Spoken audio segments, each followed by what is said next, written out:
Hello my friends, I'm Lucas and you are watching coldemonspl. If you like my work, please remember to click thumb up, subscribe to my channel and write some comments. First of all, I would like to mention my wonderful patrons who support my activity. Massive thanks, guys!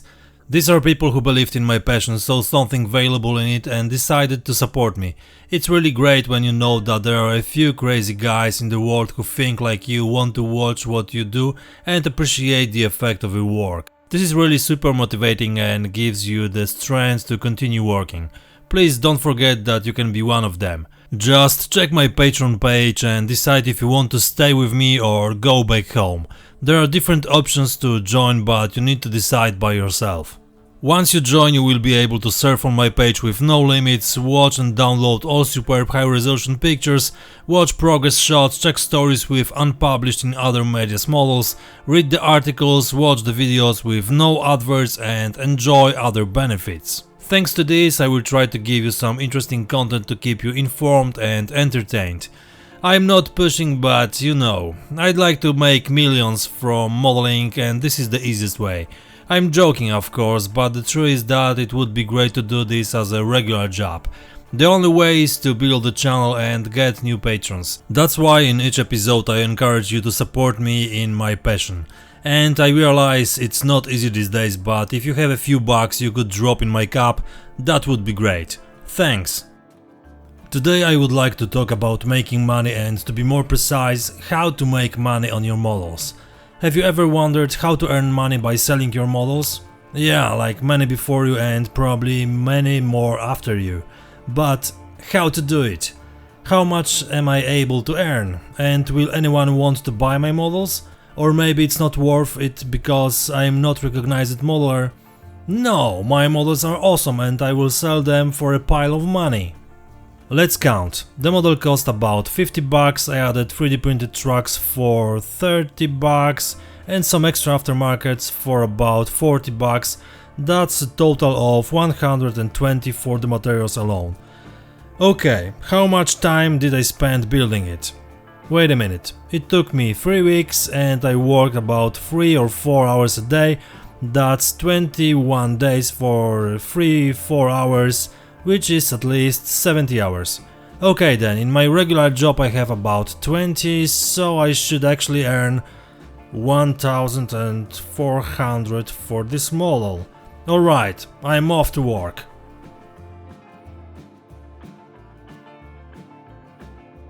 This is what many beginner modelers who want to earn $1 million for their models think.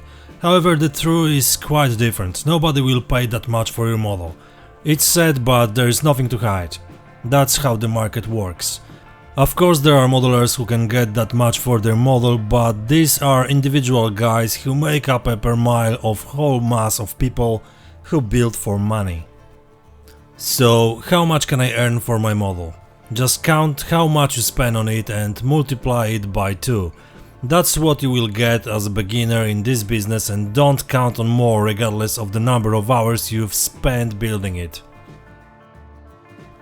What was it like in my case? The beginnings were just like I said a moment ago. It's different now, but it took a long time to get there. Generally I followed the principle that it was better to sell the model cheaper than to keep it for ages and still insist on the price. This was because I felt fulfilled as an artist and money was a secondary issue. Of course, equally important but not so important that you stick to the price. That's why I didn't have any built models at home. After many years of such work I have already developed methods for ensuring that my models are in collections all over the world. Maybe my story and a few thoughts will inspire someone and help them choose their own path, or it will be simply an temporary entertainment. Once upon a time, when the world wasn't as crazy as it is today, it was worth putting a model on eBay because collectors and seekers of interesting models looked there. That's how I started, and the models were selling. As much as you made, as much as you sold. This worked for several years. It was a good time to make a name for yourself, gain customers, show that you make cool art. And most importantly, you gained experience in working for people and above all in building models. The old proverb says practice makes perfect, and that's obvious. Also in building models it works in 100% if you do it a lot and try to develop. But the good times ended in a few months. The reason was the flooding of online auctions with a huge number of quickly built models. This means that there was no chance to break through this mass with your projects. Price and quantity did their job, and unfortunately it has to be said that collectors started to buy these cheap models. I was a bit surprised because from my point of view their quality was, to put it mildly, average. They didn't have individualism, and it was visible at every step that it was a mass product where quantity, not quality, was the most important thing. Thus ended the era of eBay. Unfortunately for many, it was like cutting with a scalpel, but if someone did what I just said, it wasn't a big problem. The other issue was that even before eBay was flooded with the mass I was talking about a moment ago, but also after, there were works that really should never be shown to the world. I know that may sound harsh, but it's the truth. A bit of self-criticism certainly won't hurt, and it can even help a lot when we decide on such a step as public showing and selling our work. The truth is that starting from a level of 2 or 3 models built on live, it will be hard to get the attention of buyers and conquer the market. Generally, I'm not interested in what the buyer does with my model. Once he bought it, it's his property and he can dispose of it as he sees fit. But based on my experience, I will tell you about several types of people who buy models. First, there are many collectors in the world who, due to some individual reasons, buy models for their collections. They have their own places where they create wonderful exhibitions, and my models are also in such collections around the world. Without a doubt, it's a nice feeling to see a project you've been working on for weeks as a part of something bigger. It's really motivating, besides money, of course. Second, there are modelers who, due to the lack of time or skill, buy models from people like me and assemble them as a part of larger projects. For example, on dioramas that are so large that individual work on them would be too long. I also had such clients, and later on the internet I saw my models as a part of dioramas. It's also a nice feeling when you know that someone put some work into a bigger project and you are a part of it. Whether my name is listed there is another matter.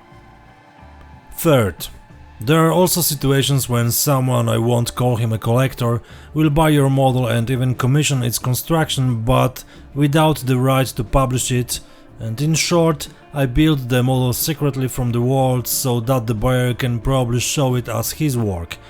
I had such situations, but the worst was that I found out that this is what the arrangement was supposed to look like when the model was already on its way to the collector.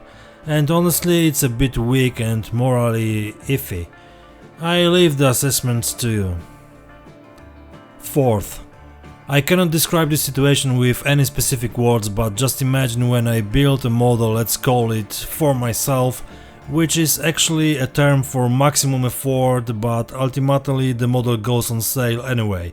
So I build such a model at my own discretion without any outside guardians. That's how I like it, and it makes me happy. After some time I sell it to a client and end of a story.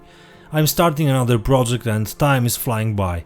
But after some time, usually quite by accident, I see my model on the internet, on some forum, on Facebook, or in photos from competitions where it stands on the exhibition table with slight modifications or even without them, exactly in the form I built it. I'm pretty sure my name isn't on there. Fifth, the last group of buyers are modelers who are intermediaries in selling models to other customers. I've done this a few times, but generally, if you are a broker, it's a pretty precarious situation. Unless you buy a model you know and have no doubts about it. I also work with such modelers, and it's usually a fairly clean arrangement, especially if the cooperation is based on several successful transactions. In summary, building models for money has its pros and cons. Sometimes it's not an easy task, but if you like doing it and you have the opportunity to earn money on your hobby, which becomes a job, then it seems to me that it can't be better. I'm waiting for your opinions and experiences. Let's discuss about creating art for other people. Thank you for watching, don't forget to write a comment, click like and subscribe to my channel. That's all for today, see you next time, cheers!